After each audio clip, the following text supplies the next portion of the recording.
A politician with a populist touch, Joseph Estrada was swept to the presidency by impoverished millions who saw him as their champion.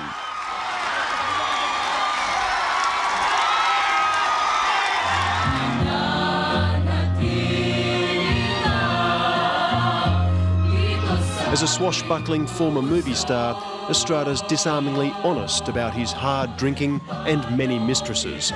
Flaws he celebrates even today by congratulating these teenage singers for being as sexy as the starlets he once dated.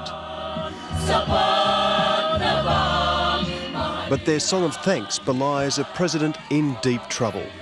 Estrada is now the centre of the deepest political crisis to hit the Philippines since the downfall of Marcos.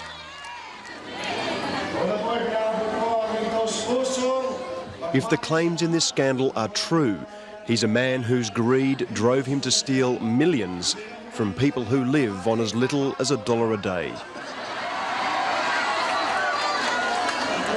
A scandal that's forcing him to spend hours pleading his innocence before the rehearsed cheers of busting crowds.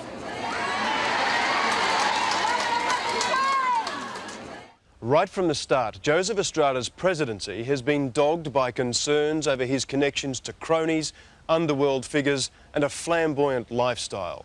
Estrada defends his womanising, drinking and gambling by saying his life is an open book with nothing to hide.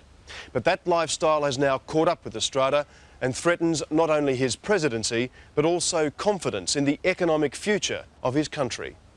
And you became, if you like, the bagman for the whole Luzon. Yeah, I cannot. Luis Chavez Singson is a crime world insider whose whistleblowing threatens to bring down a president.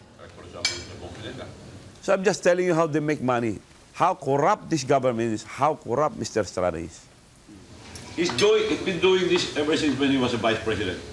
Starting life as a licensed embalmer, Sing Song is a politician, a provincial governor, who is also a crime boss. Constantly surrounded by bodyguards, he's a gangster whose reputation for violence has created a vast underworld empire and control of illegal gambling. Sing Song is what we call in the Philippines a warlord. That means he's a local boss. He has goons, he has guns, and he controls the economic and political power in his province up in the north of the country. He is a man who's used to fistfights. You know, he's been accused of killing his political enemies. His political enemies have tried to kill him not once, but several times. He's Al Pacino, yeah, in the Philippine context, yeah. This is the last. But unlike Al Pacino, Sing Song has broken the gangster's golden rule and grasped on his biggest patron. What did you used to use this for? For the money. 5 million pesos. Can easily print here 5 million pesos. Sing Song says he personally delivered 5 million pesos, or about $100,000 in illegal gambling profits to Estrada twice every month at the presidential palace. He counts it. The president. By the bundle. You showed the president. Yeah, I showed the president by the bundle, 5 bundles.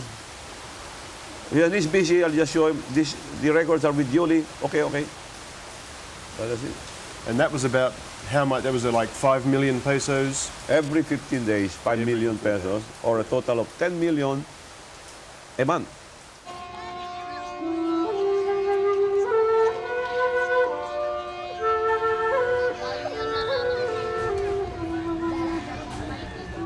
As bizarre and sad as it undoubtedly is, the money came from here, from the poor streets of the Philippines and the masses Estrada has vowed to protect.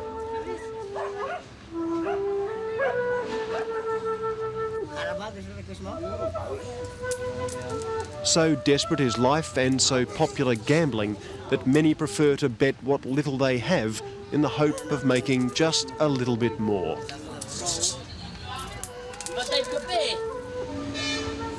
And no game is more popular than the illegal numbers game, wetting. The game Sing Song says made the president so much money, and it's easy to see how. Play. Okay, your number is 17 and 20. Police General Romeo Maganto explains how wetting works. Players bet a few cents on 2 out of 37 numbers. Then collectors take the sheets away to unknown operators. Like that. 25. 25. Oh, So I okay. You lost. Gamblers are later told if they win or lose. It's a blatant scam. And although the small amounts hardly seem worth it, with millions betting up to 3 times a day, the total amounts soon add up for the gambling lords and, if Sing Son is to be believed, their protector, the president. Why do they have to give it to the president, though? What did he promise them in return? No, the protection. Protection. No, they were nobody's. It's big tolerated. Protection. So that would mean what? That there would be no police raid, there would be no army raid, that you would be able to operate. Right? And we have here 20 persons. They were all arrested for illegal gambling. But now the police raids have begun. Most people are engaged in this kind of a game. Very popular. Just as the scandal broke, President Estrada ordered a crackdown on illegal gambling, which has so far netted only a few small-time operators. It's hard to imagine how these minor players could be responsible for what Governor Sing Son says are the huge cash payments that were siphoned up to the president. But these men are right at the bottom of the gambling pyramid in the Philippines. It's part of the culture of this, our countrymen. 2 months ago, Estrada, who is seen on billboards around the country denouncing corruption, moved to deal another one of his cronies into the game. He wanted to replace wetting with a legal game called Bingo 2-Ball. The trouble was, the crony he gave the contract to is one of Sing Son's underworld rivals. They gave it to my political opponent, whom I beat in the last election. They gave the Bingo 2-Ball? Yes, it's like adding insult to injury. They used me and then they gave, it was, I don't know how they did it, but they gave it to my political opponent.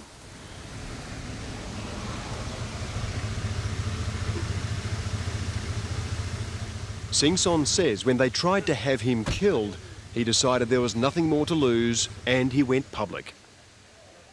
The governor wants to go into brass tacks right away. Along with the gambling charges, Sing Son claims he helped Estrada hold back 130 million pesos, about $2.5 million US, in tobacco taxes that were meant to be paid to Sing Son's province. I requested to release the funds and they requested me to help pay some expenses in the last election. So you said to him, I want the release of the tobacco tax money? Yeah. He said, oh, sure. Sure, I will release, but can you help? I said, of course. If I'll say no, he might not release the funds. Why should we believe that you delivered money to the president when he denies it? I have no hidden agenda. I have everything to lose. Why should I go public? And why should I not accept the offer to me? I challenge them to sit down in a lie detector. They don't want. So that alone. And they're already lying. All of them are lying already. Siya po'y nagugumon sa bisyo at nagagamit ng kanyang mapagsariling mga barkada. In the deeply Catholic Philippines, Sing Son's claims have caused a wave of moral indignation. Napayo ng matatanda sa mga kabataan. Church leaders say Estrada has lost the moral authority to rule. And the scandal has forced back onto the public stage the people power heroes who ousted Marcos. Former President Corazon Aquino's new campaign has one aim. I think it is my duty to lead in this peaceful protest. What's the aim, if we could put it in a nutshell, of your campaign at the moment? Well, as I have mentioned before, I hope that the President will make the supreme self-sacrifice and consider resignation. If there's a Cory Aquino equivalent today, it's this woman. Gloria Macapagal Arroyo, the daughter of a former president, is an economist whose US training included time as a classmate of Bill Clinton. As an opposition party vice president, she resigned 2 weeks ago from Estrada's cabinet. The magnitude of the corruption depicted by Governor Sing Son was really mind-boggling and really violated the sensitivities of any ordinary person who cares about a minimum degree, any minimum degree of integrity. But Arroyo is an ambitious politician who can smell her victory in Estrada's defeat. As Vice President, she's ready to take over if Estrada resigns, an outcome she's now actively seeking by leading the loose coalition of opposition groups clamouring for his departure. Many people have said to me in the past few days that in fact the campaign of opposition, the public campaign against him, will not win because it doesn't have a leader at the moment. It didn't, but I have been called upon to lead, so here I am. Her first job is to unify the opposition, and at a meeting to form an alternative government, she's joined on stage by a heavy hitter with yet another anti-Estrada bombshell. And my response to him was... Former Securities and Exchange Commission Chief Perfecto Yasai says Estrada called him 4 times to fix an insider trading investigation into one of his cronies, Dante Tan. He calls me back after talking to the president of the Philippine Stock Exchange. He tells me again, you have to clear Dante Tan and BW in 3 days. I'm banking on you. That's exactly the words of the president. Yasai refused the presidential direction and resigned. The market immediately lost 1/3 of its value.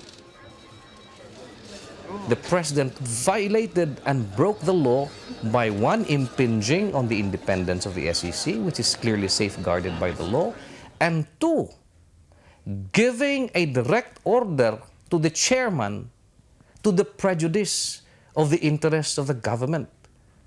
And that's a very serious violation of the anti-graft law. Previous scandals such as insider manipulation in the stock exchange are difficult to understand. But this one is very easy to understand. The president gets a cut from illegal gambling money.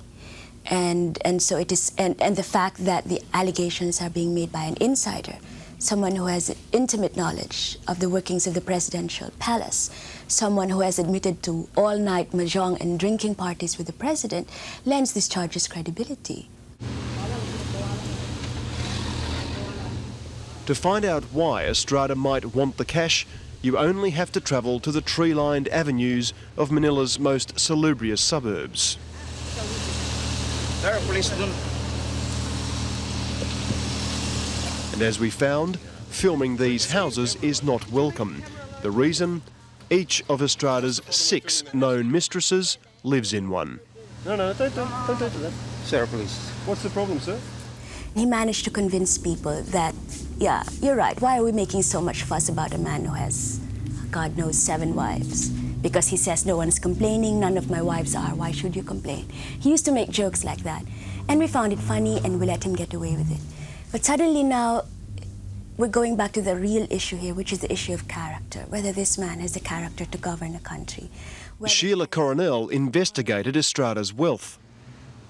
She found that in the 28 months since becoming president, Estrada has used a network of associates to accumulate property worth $20 million US.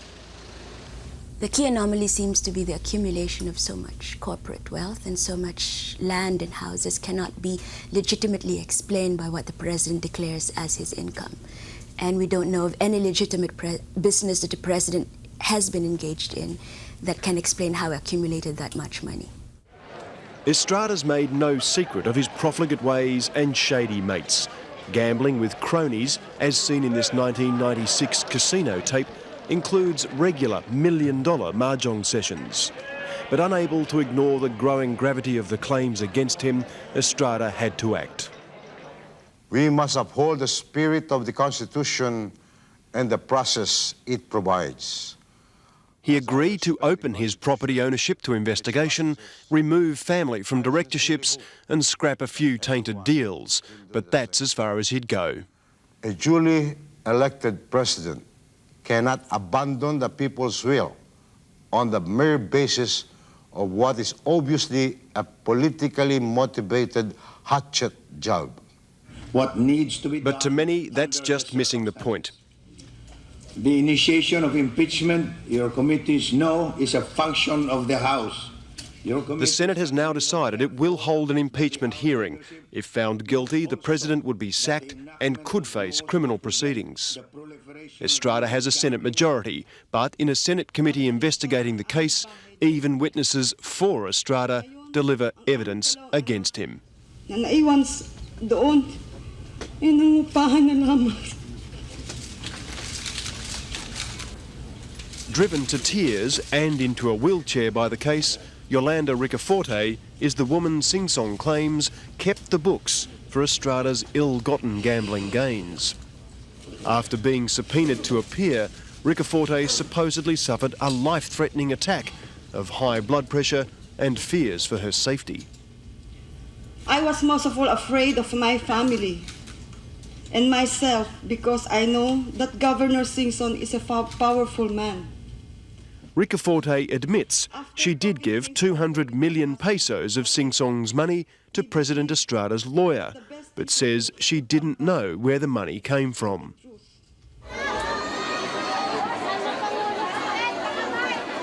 The only man with all the answers says he will answer all the charges when he decides it's the appropriate time. Denying all charges, he instead says this is a class war between his working class battlers and the traditional elite. Very serious allegations, sir, very serious allegations of your corruption. Will you resign? Why will I resign? Am I guilty? I'm not sure, sir. Did you take the money? Of course not. Why will I take that money? Yeah, but a lot of people do believe him, don't they? It's a bit of a problem for you politically. How can you believe a confessed criminal? So no. Even a criminal is given a day in court.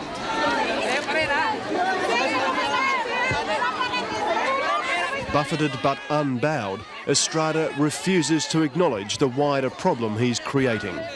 The stock market is in free fall, the peso at record lows. The Philippines' economy is being crippled by a crisis of confidence. To stem the tide, his would-be successors are taking off the gloves. The scandals are getting more, the outrage is getting more, the proof is getting stronger, the magnitudes are getting bigger.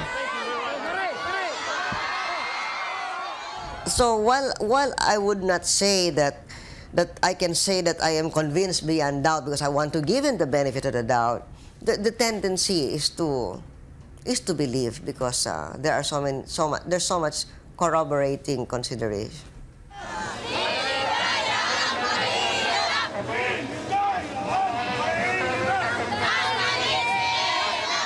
Estrada claims the nation's masses are still with him, but the whole mess is orchestrated by the elite to oust the people's man from power.